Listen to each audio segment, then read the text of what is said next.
আমি এসেছি পৌষ মেলা, পৌষ উৎসব। এটা হচ্ছে মোহরকুঞ্জতে, রবীন্দ্র সদনের উল্টো দিকে। একটু পরেই গান শুরু হবে। সমস্ত জিনিস উঠেছে, বসেছে অনেক কিছু, খাবার দাবার, জুয়েলারি, সুন্দর সুন্দর জুয়েলারি, জামা কাপড়।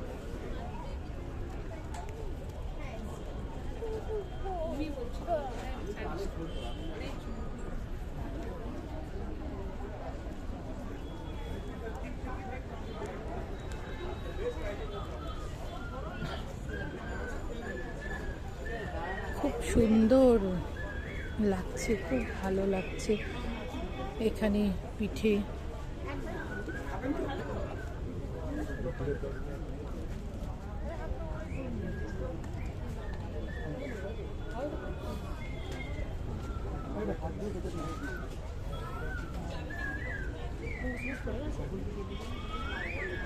চাবি রিং কিনেছি।